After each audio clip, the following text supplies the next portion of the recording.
Cadaver might be nerfed, but Brogni is still intact, and that team can still be amazing in Hydra.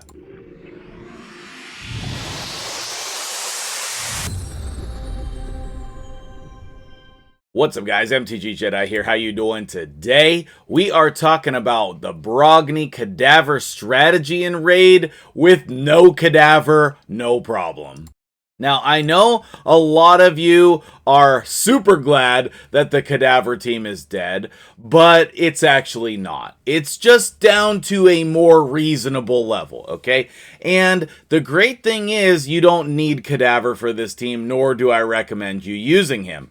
The nerf was pretty strong and well-deserved, and definitely overdue, all of the things, right? But the whole time that I heard about this whole Cadaver nerf situation, I had it in the back of my mind that I would be trying to build a new team around Brogni once that nerf had happened. And I have managed to do just that. I'm well on my way to improving that team. I have so many ideas, and I can't wait to share them with you today.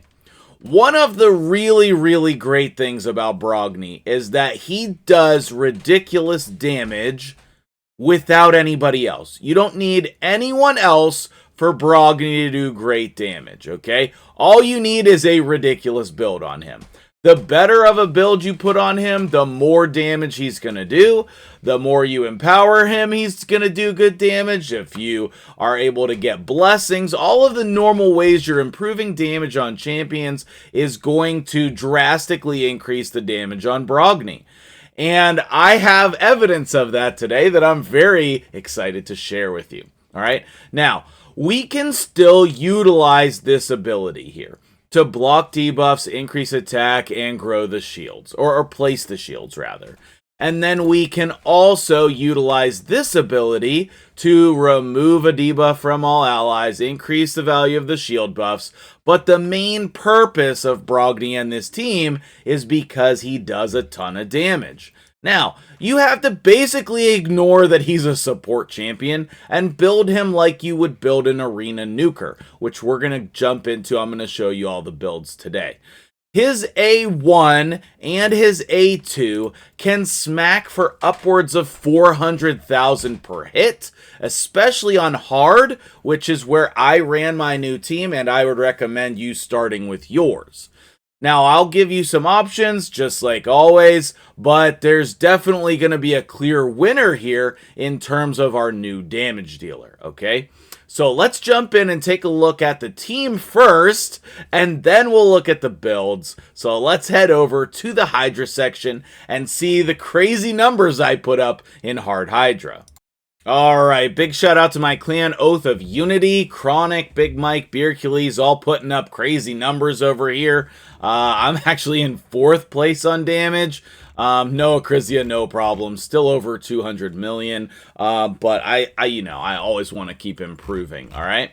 If you are an endgame player looking for a competitive CVC and Hydra Clash clan, we are looking for some players for my personal clan here, Oath of Unity, but we have a whole clan cluster in the Oath cluster, and we have lots of different clans. So if you need a new clan home, let me know. We have a spot for you.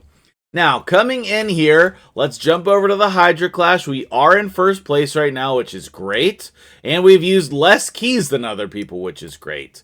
So let's take a look at this team here, and you can see my dude Turvold is the new damage dealer instead of Cadaver. And this is much more reasonable, guys. Much more reasonable, okay? Now, if we take a look at this team, we have our normal team composition here. We have our damage dealer in Turvold. We have Brogni over here. Krisk and Lanicus as the buff extenders.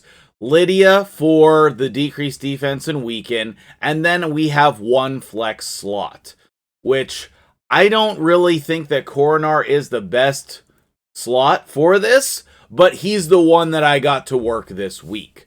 One of the things that's really important with this team is that you need a really strong mischief tank. And Krisk just was not drawing all the buffs. He was not drawing all of the attacks. So I put Coronar in there because my Coronar build is pretty good, and I have a lot of resistance and damage on him. And so Coronar was able to stop Mischief from stealing all my buffs and spreading them and then me getting wrecked, okay? However, the most damage I was getting was from Valkyrie in this spot, so I'll show you her build as well.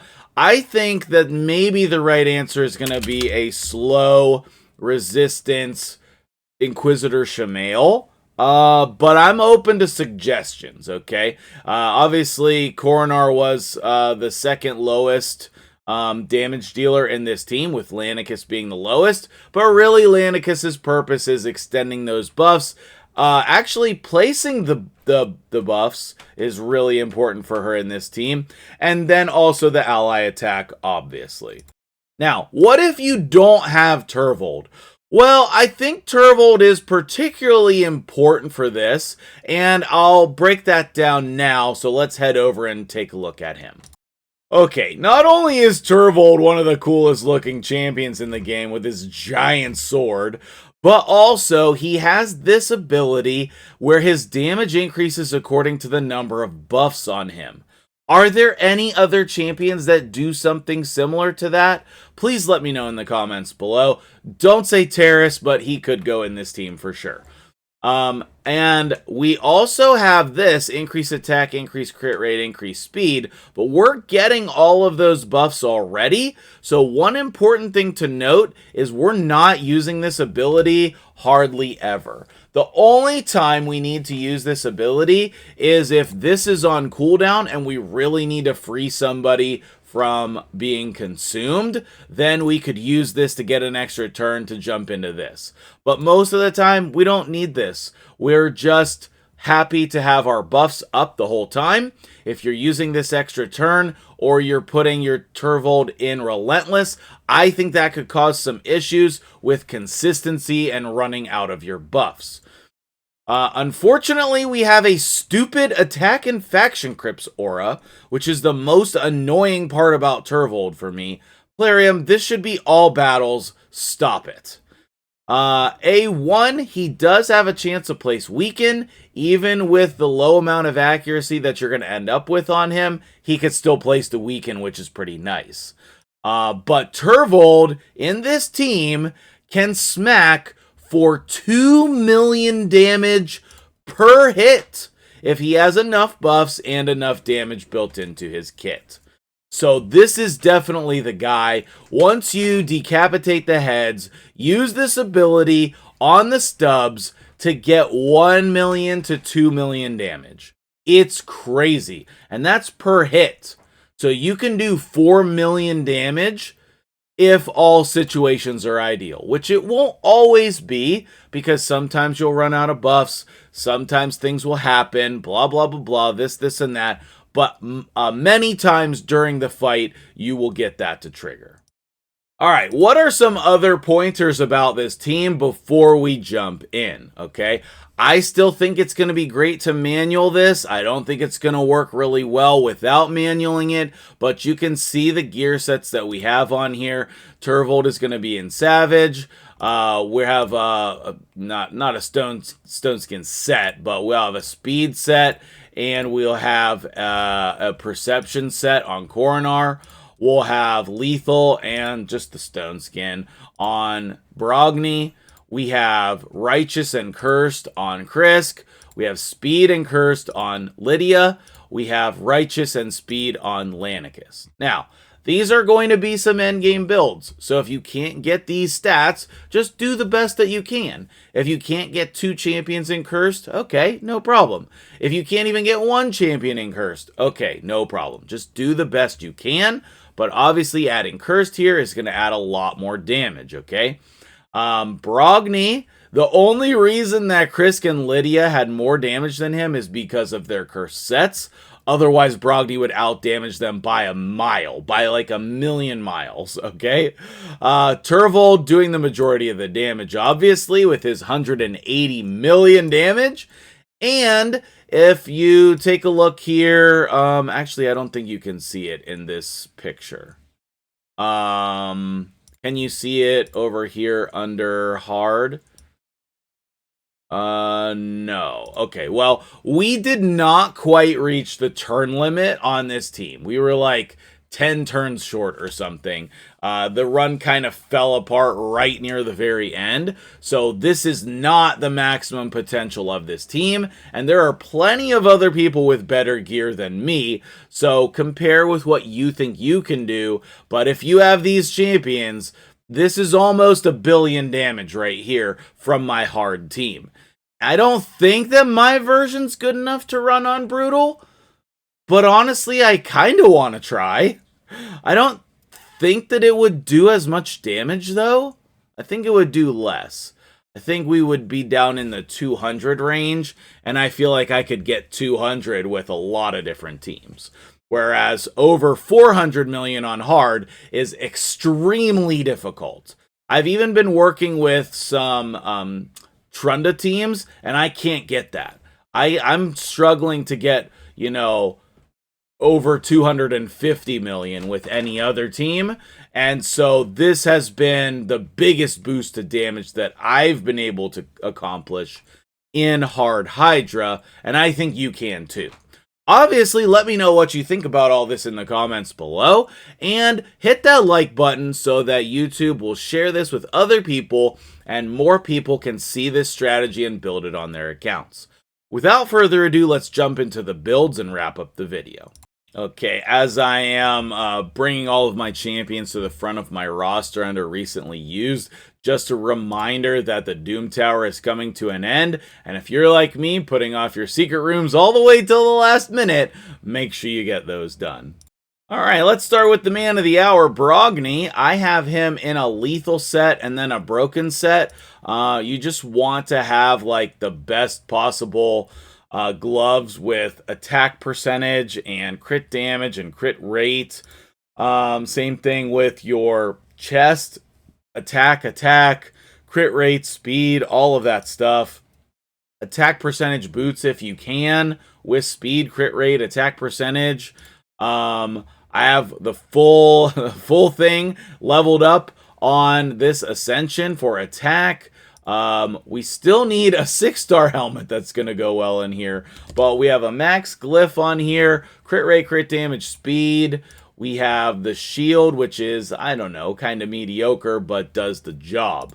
Okay, and then obviously we got fully ascended down here on the jewelry as well. Just literally max out as much as you can with either the attack or the crit damage. We have some resistance on him as well, because we just want resistance on as many people as we can. Just in case they get targeted, we want to just fill in resistance where we can. Masteries on him, I have some interesting choices. I put Flawless Execution, but honestly, I wonder if Helm Smasher would be better. So let me know what you think on that. I think actually Helm Smasher would be better. We got some counterattack stuff on there as well. Nothing super crazy, but a little bit different than what I would normally do. And then I have Hero Soul on him, which I think is the best way to increase his damage. At least that's my understanding. Maybe we want Lightning Cage at this point. But I don't know if we actually want Lightning Cage on anyone. You know what we could do is put Lightning Cage on Krisk, and then maybe Brimstone on Brogni, or Brimstone on someone else. And that way we would be directing more of the mischief target to Krisk. That's not a bad idea at all. But he's in Cursed and Righteous. And then here are his total stats. I made him a bit faster than where he was at before, and I added more resistance just because I could. And then his masteries are going to be pretty typical here, with War Master hiding behind me, and this support tree fork over here to do all of this good stuff with the buffs and the shields and all of that stuff. And then next up, we have the Coronar. And Coronar, I just have in whatever sets we're going to make this work. I got a sweet stone skin ring. This is the quad attack one I got from the very first Hydra Clash. It was pretty hilarious if you saw that video. Here are his total stats as well. We could use a little bit more resistance, but over 400 is still fine for hard Hydra. As I said, definitely got some crit stats and some accuracy. This is a tough build, to be honest with you. I have cruelty on him because he's going to counterattack with that AoE A1, so that's really great. And then I do have Helm Smasher on him, and then just some other masteries that kind of made sense to me there. You know, let me know what you think, if you think I should change any of these masteries. They're not set in stone, so whatever you guys think the masteries will work best for you, you can definitely try other things out. The Lanicus, this is my same Lanicus build. I didn't change anything about her. She's got some cooldown stuff from 3v3. She's got lots and lots of speed and resistance. You just make her as fast as you can. Her masteries are not really important, just normal clan boss with counterattack masteries, but she's not going to do a lot of damage for you. Let's see. I want to show you the build on Valkyrie before we move into the Man of the Hour, Turvold. I built the Valkyrie and I was very pleased with it. I put some resistance here, but that's really not enough.